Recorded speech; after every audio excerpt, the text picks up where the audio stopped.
Morning guys, Mark Ferrasci, Pro-TechbDog Training. Excuse the grubby, but I think I'm going to grow my beard back just for the hell of it. It's still cold and I'll probably shave it off in a month or 3, who knows. It's just a little easier to manage when you just let it grow for a while and not have to shave every day. So we are now headed out. It's Saturday morning and you know how I am on the weekends. I'm usually going out to some kind of event or some kind of dog location to go work dogs, wherever it may be. So today we're going down to Golden State PSA Club, and it's the head of the club is Katie Thingvall. If you guys don't know who Katie is, Katie's been doing dogs and working dogs for a lot of years. For those that don't know it, I used to have a mailing list back when the internet was first started.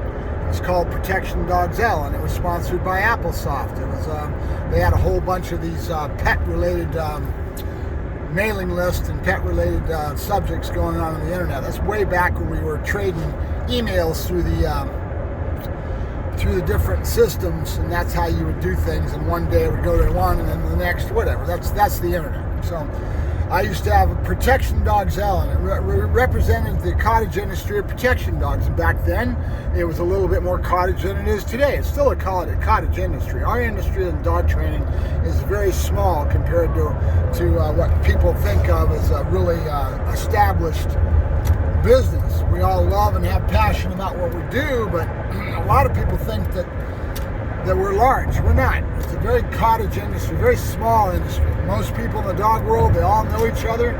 Everybody here in LA knows who I am, and I know who they are, you know, for the most part. That being the case, we've got to respect that. So we're going down to Katie's place. Katie's been doing, she used to do Dobermans when I knew her way back in the day. Dobie was her breed of choice. Now she's into the Malinois, and she's been doing ring sport for a lot of years. And now PSA is the hottest item on the block, and she's getting into PSA. So she is the head of the Golden State PSA Club, and they're doing a decoy certification today. So I'm going to go sit on the bench, watch the guys catch some dogs, and kind of keep my toes in the water, so to speak, and find out what's going on in the industry, and who knows. And I'm always on the outside edge. I'm usually sitting on the bench somewhere, right? So this is how I keep myself in decoys and keep myself out there, because I like to handle my dogs, I like to build my dogs, and I need good decoys, and I'm always looking for who's doing what and where are they at and what's going on in the industry as far as overall, right? I don't do specifically Schutzen, I don't do specifically Mondio Ring. I use the decoys for what skills they have available that I may be working on my dog for any particular need. So I have a specific way of building my dogs, and I've gone through that a little bit in some of my videos, but I usually do it just like this. I'll give you an overview. First thing I do with a puppy, like Dante and Roca that I've got right now, I concentrate on grips. I want the dog biting in the back of the mouth, grips and strikes, right? So because of that, what's the sport that's most orientated towards that? Really good grips and strikes. Schutzen, IPO, IPG, whatever it may be called this year, right?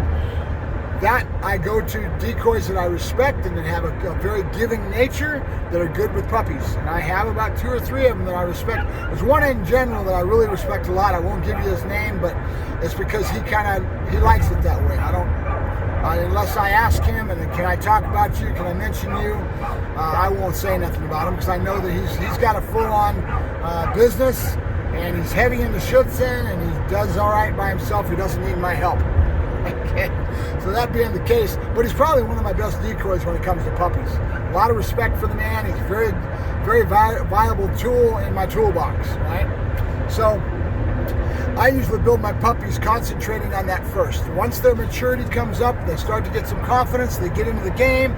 I'm teaching them a bark and hold, to bark on command, my normal way of building my dogs. When they get to a certain level, then I start thinking I want them to hit the man anywhere on his body. So now I'm going to do leg entries. I'm going to go to a ring sport decoy, and I've got a couple of those that I respect a lot. There's one in particular in this area that's a French national that I really like a lot, and he gives me exactly what I need. I need to be able to communicate with the other side, with my decoy. Tell him what I'm trying to work on, and then let him do his job. and be able to have him give me feedback from what he reads of the animal and what so in other words, a little knowledge is coming back my way, right? I don't know everything. I'm always learning and growing, and I'm always reaching to learn and grow. And then when you're looking at something like that, you may see something the other person doesn't see. And it's a give and take in that relationship, right? So again, relationship is what matters, right?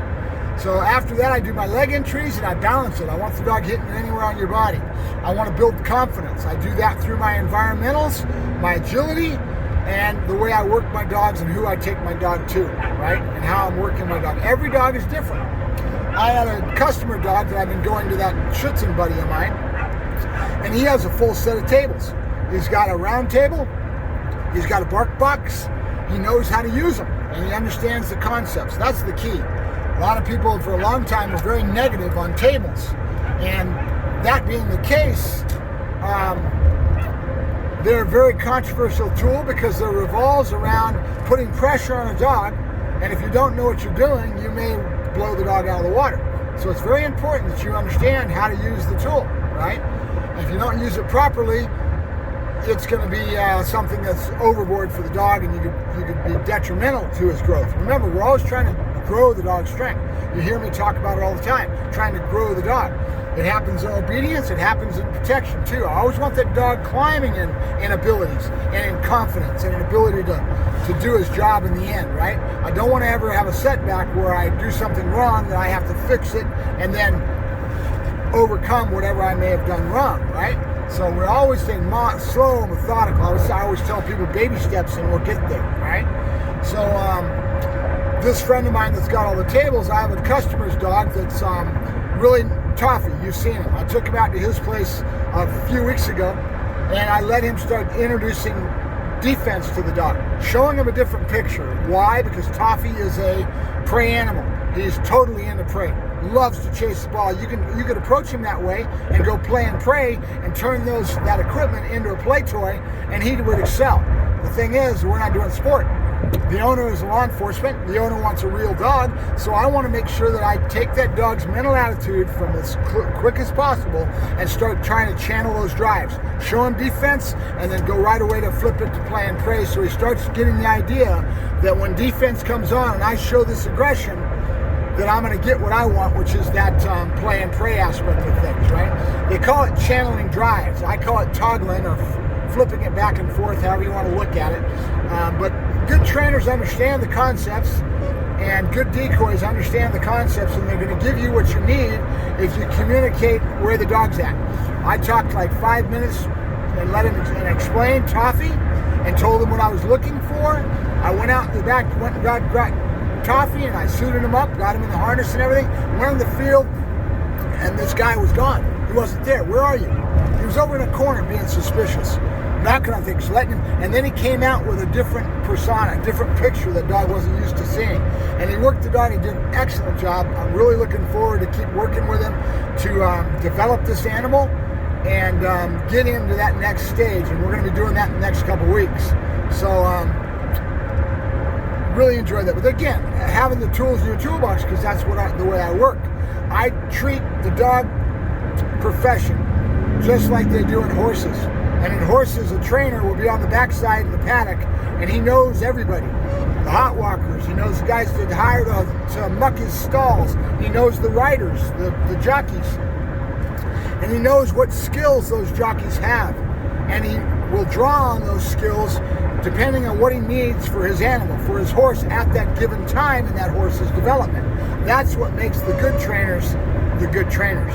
Because that's the way the horse industry is. And that's the way I treat my profession, because I don't have somebody to work my dogs, and I don't have a group of kids that are at my place working dogs all the time. I don't have that, so I have to go out and I have to go to the industry and pay people to do what I need and follow through and go to places like this decoy certification and find out who's who and who's an up-and-comer. And so that's the way I keep in touch with the resources that I may need in my profession, right? So that's the way I handle my business. Everybody handles their business a little different way. There's a gentleman that I know that's got himself a little thing going, and he's got a bunch of these kids hanging around him because he's all that and then some, and it's great. It works for him. You know, so he's put together another way of building his castle, right? Producing the product, right? So, but he's more sport oriented, and that's what they get into is sport. And they look down their nose at somebody like me because, oh, God forbid, I don't win trophies. That means I'm not a good trainer. I beg to differ, but that's okay. So it's part of the trade. It's all good. So back to my long story, my long-winded story I've been getting into as I'm driving down the road to go to this PSA certification. It's Golden State PSA Club. Look it up on Facebook. And if you live in the area, it's in Norco on 6th Street. And the event will be going on today and tomorrow, and they are accepting spectators. But you'd want to get a hold of them through their little thread they've got on Facebook. Make sure they know you're coming. Touch base. I think they put a message out if you were going to be going. Make sure you touch bases with them. So I did that. They know I'm coming. And we'll go from there. But I'm going to have a good day. See if I can get a couple videos, maybe. Who knows? But I'm there to enjoy myself and have a good time and do my thing. So I thank you very much, guys. Mark Ferrasci, Pro-TechbDog Training.